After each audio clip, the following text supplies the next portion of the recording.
So I'm here at East versus West 6 with Roman, the translator, and Zurab, the bicep monster.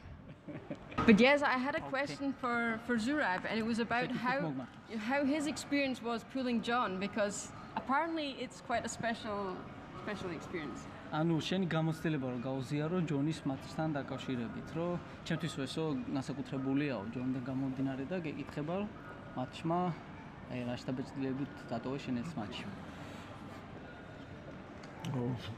ვფიქრობ წონითი კატეგორიები რომ თანაბარი ყოფილიყო, კიდევ უფრო კარგად ვებრძოლებოდი, მაგრამ ჯონს რაც შეეხება გოუთი, არ ვიცი, არ ბერდება, ტექნიკა, ძალა. მე მგონი როგორც ადრე იყო, იგივე ფორმაში დაბრუნდა.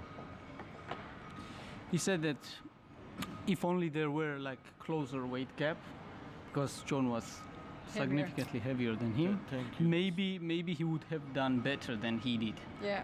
But other than that, it's GOAT we are talking about, and it's surprising that at this age he's still managing to pull this off like the way he is doing. Yeah. And he actually said that probably this is actually his best shape that came back now. Like John is in his best shape. One of the best shapes, those prime John that we used to see. He keeps reinventing prime John. Yeah. So Zurab thinks that this version of John is very close to that strongest and best ever John. So that's his personal experience. This is the Lone Star, Tony Christensen, who I have traveled from Denmark with. You can stick your head in the way here. I'm making a little video. Woo! Team Denmark. Team Denmark. So, but he clearly has, and he really tries to protect his shoulder, John. So he has had to pull in a different way.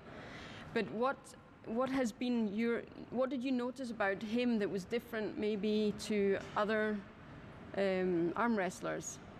Is it his hand, or is it his style? Is it his way of being able to maintain pressure? ანუ ჯონი ცდილობს რომ თავის მხარი დაიცვას ახლა ტკივილი და რაღაცა გქონდა და somebody's going to be interested in hearing your language. Okay. და თქვა რომ ანუ ჯონმა სხვანაირად გადაუწია მაგასთან, იმიტომ რომ მხარზე ცდილობდა რომ თავის მხარი დაეცვა, იმას მხარზე ტრავმა ჰქონდა რა ჯონს ადრე ანაკიდები და ცდილობდა რომ სხვა ასე ვთქვათ სხვა სტილით გადაეწია, შენთან ასე მოუწიაო რა.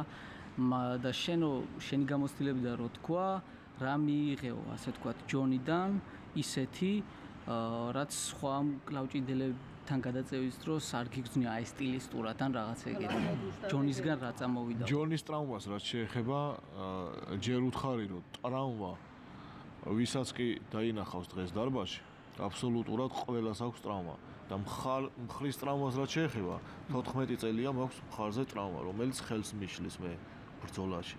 თან ძალიან დიდად მიშლის ხელს. ეს გადაუთანო და ნაჩვენს ვერ რატო გაუსვა ხაზი არ ვიცი ტრავმას.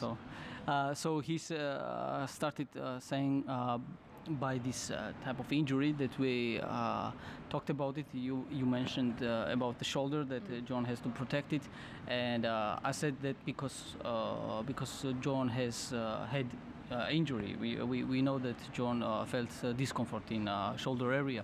So, and then Zurab also said that technically whoever we see in this elite arm wrestling, whoever is today or was back then in August when they faced, everybody else has pretty much some type of injury still lurking in their body, you know. And from himself, his shoulder is also injured like 15 years that prevents him at full. But it's not an excuse. ესევე უთხარი რომ სად როცა თითები ჯონთან შედარებით დამტევანი უფრო პატარა ხელი უფრო მოკლე ესეთი ხელით გადაწევა და გადაწევის დროს ტრავმები უფრო ხშირია ვიდრე დიდი ხელით, ვიდრე დიდი მტევანით. შენს პოზიციას ყოველთვის შენი პოზიციის მოსაგებად არ გიწევს დიდი ბრძოლა. რასაც გინდა აკეთებ და მიდიხარ შემდეგ ძალაში და ტრამვები უფრო ესეთ ხელზე უფრო მოდის პროცენტულად იმაზეც, მაგრამ პროცენტულად პატარა ხელზე უფრო მოდის ტრამვები. მაგრამ ჯონი არის ჯონი, გინდა ტრამვა ჰქონდეს, გინდა არ ჰქონდეს, ძალიან დიდი კარიერა აქვს და ერთპიროვნული გოუთია კრაუჩიჩი. And he finished his talks about this injury. He said that basically whoever between opponents, whoever has shorter forearm and like thinner, not wider, but thinner circumference of the wrist and palm, they have to battle more during the setup, during the grip up, during the arm wrestling rounds, to gain more as a position and also to like overcome the opponent, because it's really a big disadvantage. And during those times happens usually these injuries, like guys who have a shorter and smaller arm than the opponent.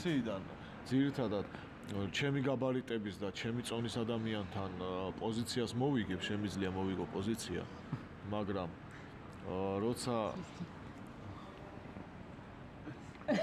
როცა ჯონი იქნება შენი მოწინააღმდეგე, ან ვინმე კიდე სხვა მძიმე წონოსანი, იმასთან ძირითადად წაგებული პოზიციიდან იწყებ და წაგებული პოზიციიდან აკეთებ ბრძოლას. ესეც უთხარი და მე შეკითხვა ვიცი რაც მკითხა და იმასაც დავასრულებ ბოლო.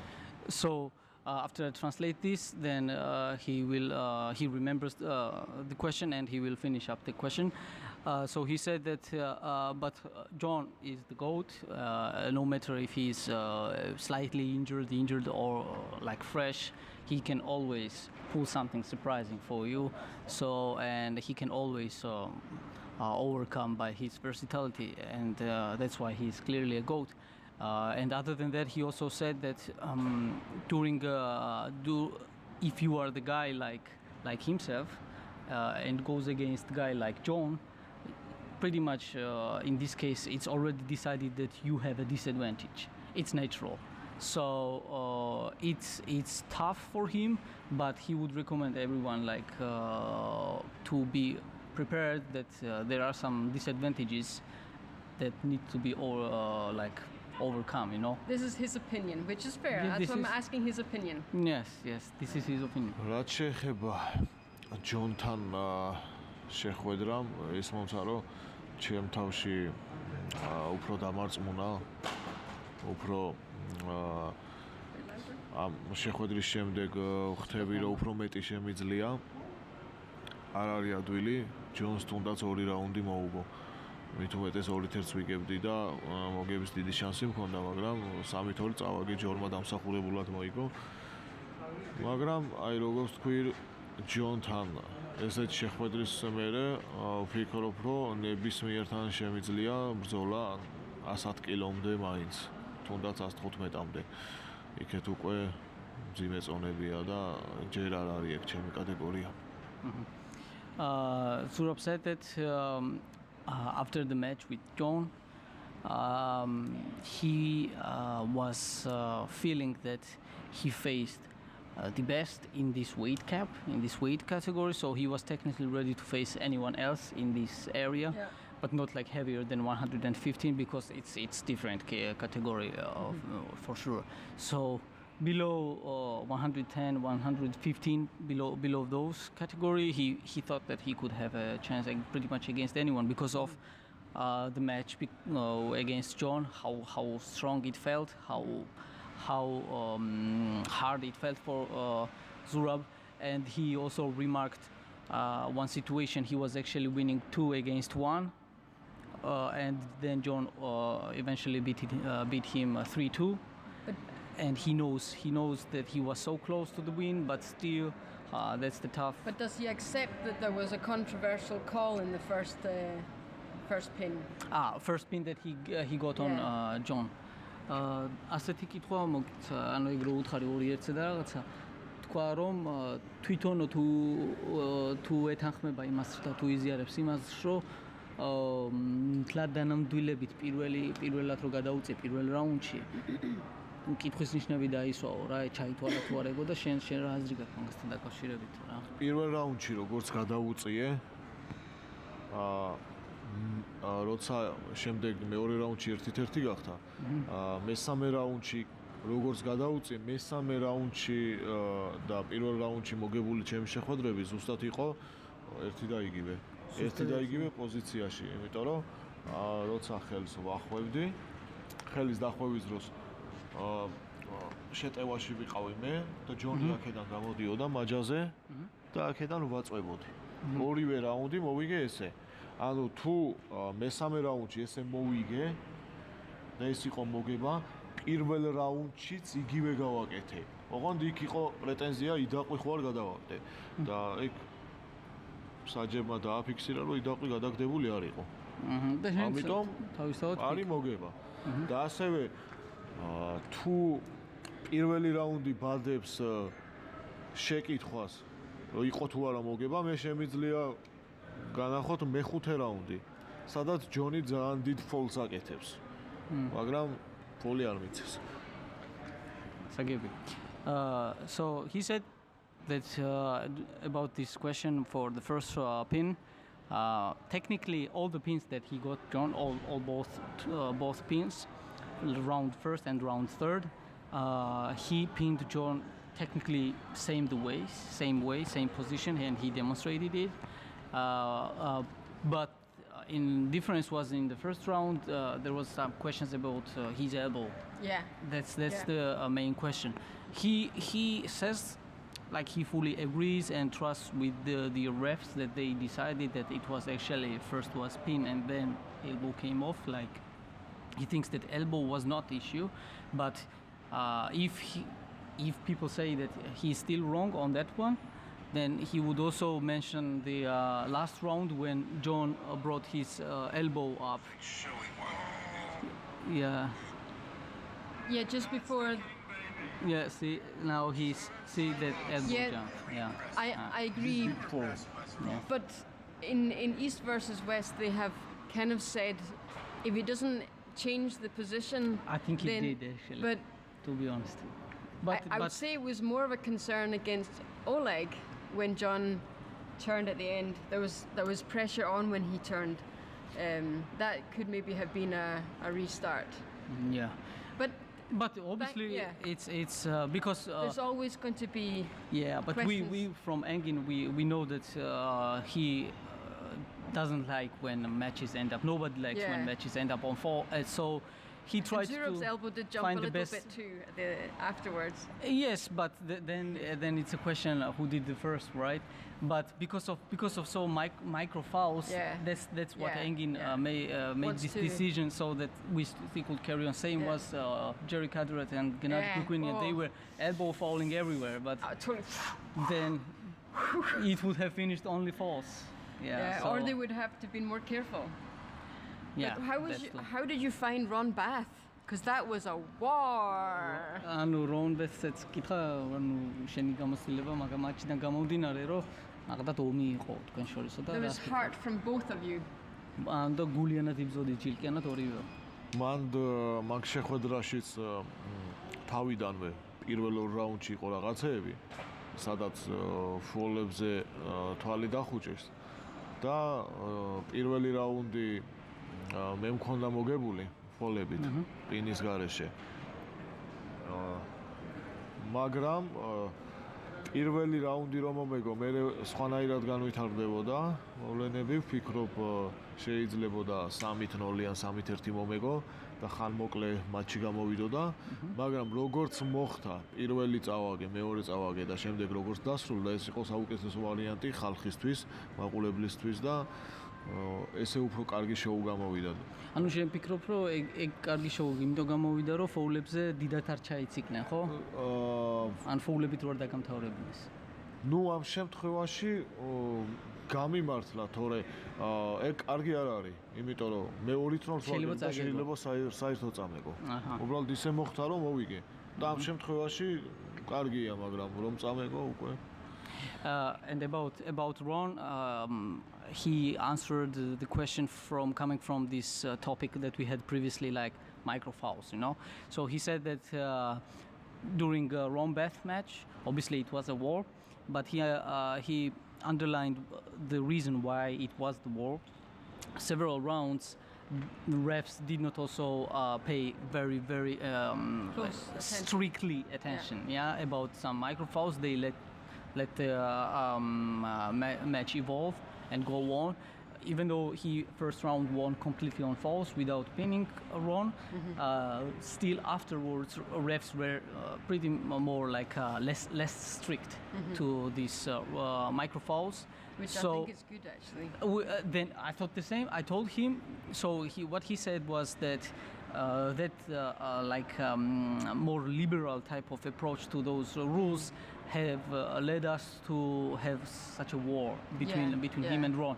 And then I said that, is it good because of the war? And he said, I got lucky because I could have lost the same way like Ron did. So it could have gone either way. And then he said, I would not say it's good, but he said that at least we got the war.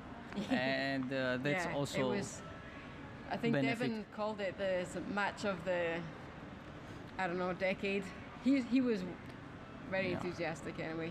Definitely like top three. But I like that, if you're stationary and your arm bumps up and down a bit, not to make that an issue.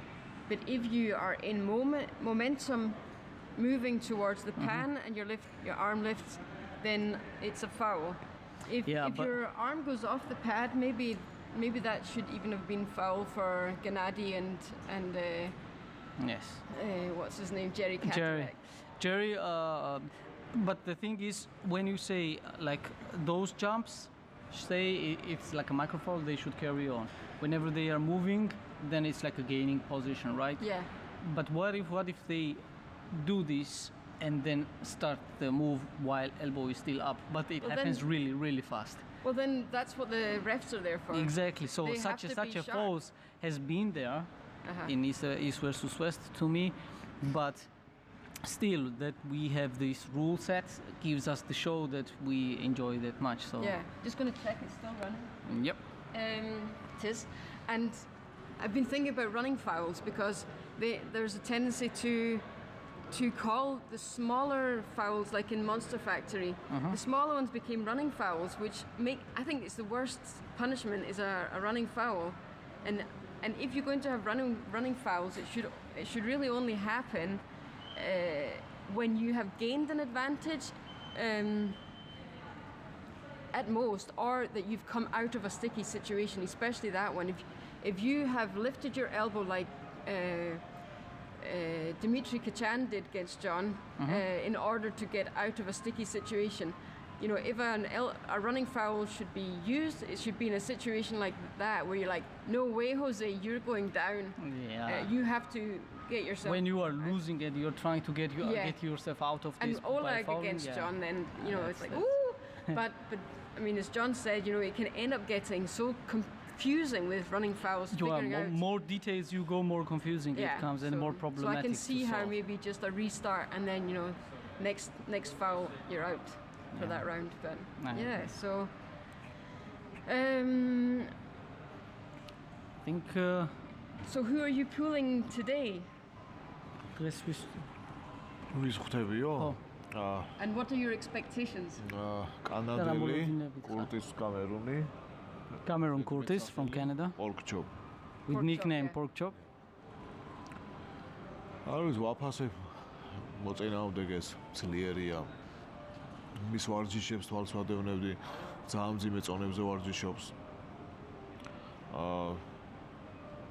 მაგრამ ვფიქრობ გამოცდილება ცოტა უფრო მეტი მაქვს და ცოტა უფრო მეტი არა, მე მგონი ორჯერ უფრო მეტი, ანუ ისე ცუდად არ გამიგოს არავინ ჩემ თავზე ესე საკებარ სიტყვებს არ ვამბობ, ხშირად კი არა, თითქმის არასოდეს და იმიტომ ვამბობ, რომ ძალიან დიდი ხანი, ანუ მე რაც კლავჭეჩი გზა მაგავლილი, იმდენი ხანი არ არის ეს კლავჭეჩი და ვფიქრობ გამოცდილებით უნდა ვაჯობო.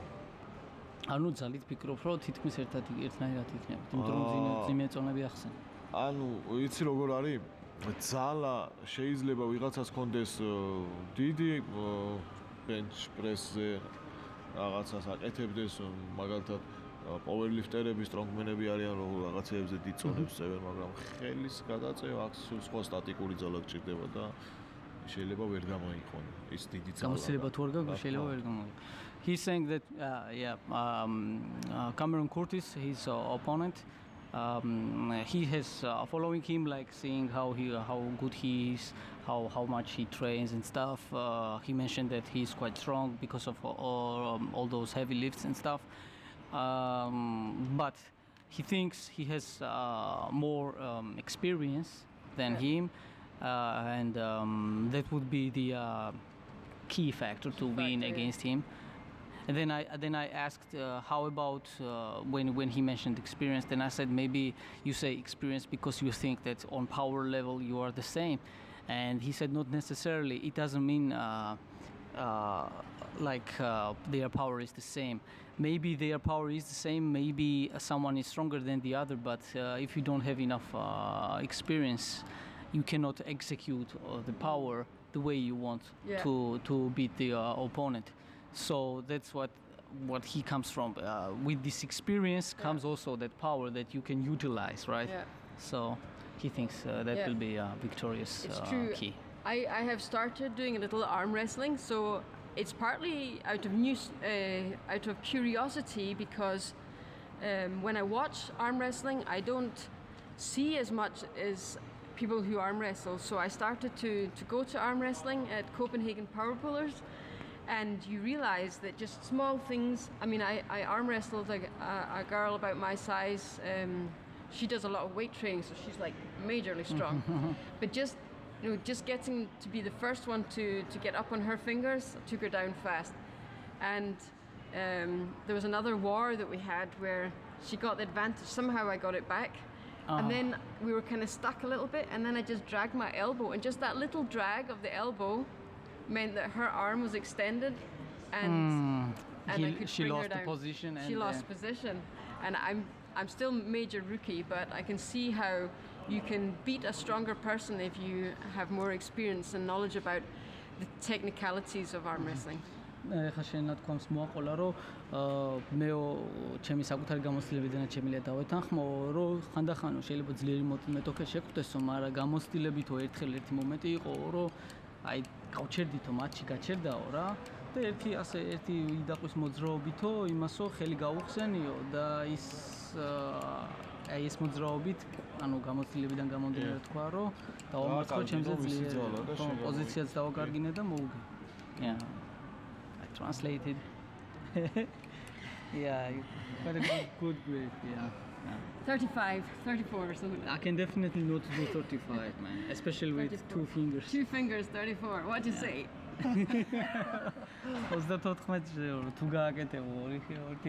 Like he said, today he has the match. He has to be careful. Yeah. Tomorrow he was up for it. Yeah. He could do 134. But yeah, that's tough. Yeah. Well, apparently, women shouldn't be able to do this, even with a whole hand, so... Well, it depends on the woman, I guess. I know, but... They are strong women. There's a chart that I went to a center where you could try out your hand strength. I typed in my gender, my age, and I got 60 kilos. That was before I trained my hand. And then it was like, sorry, we don't have enough information for that particular weight. Oh. It only went up to 34, 38. Wow. Like almost half. Yeah. And then you doubled. And then 2 fingers. And you said it was before you did the training. Yeah, that's crazy. Yeah, and this is because I have done a bit of training that I can do with 2 fingers. Yeah. But yes, anyway. Thank you, Zurab, for your time, and I will see if I can do a sketch. Come on, let's. Wow. But at least mine's solid. Yeah, at least. Okay. Thank you. This is yours. Yeah, that's fine. So I've taken some Danish sweets with me, and they're kind of salty licorice, and I thought I would give them to various arm wrestlers and people that I meet down here and see what they think. So let's see what reaction we got from Zurab and Roman. Extra huge. I don't like, but not this way. You don't like? he doesn't like it, and he doesn't not like it. Nor I dislike it. Okay, okay. So I'm like, I have decided to share a Danish licorice with the bats. It's hex is like it's like on the broomstick. More like salt. I don't know. So apparently it will help him to He'll get stronger. get stronger and beat John in the match. Ask him to say that. Heksehyl. Heksehyl. Check his left paw. Try and say hex. Heksehyl. That's a temple to game. Heksehyl. Heksehyl. Nearly. Not bad. Heksehyl. Hexahul. Yeah, you're closer. Strong licorice makes strong people. So we like how much of it could we keep? Well, do you want a few more? Like let's say because we have also a friend, Yeah. we'll take But- one for him. Okay, yes. Do take a few more. Yeah, Heksehyl. Yeah. Roman. And then suddenly Zurab remembered that I was a John Brzenk fan, so he thought maybe I was trying to poison him with these licorices. But of course I was not. So anyway, that was my interview with Zurab. Super nice guy, and so was Roman. Very nice. So hopefully I'll get a few more of these interviews while I'm down here. Bye bye.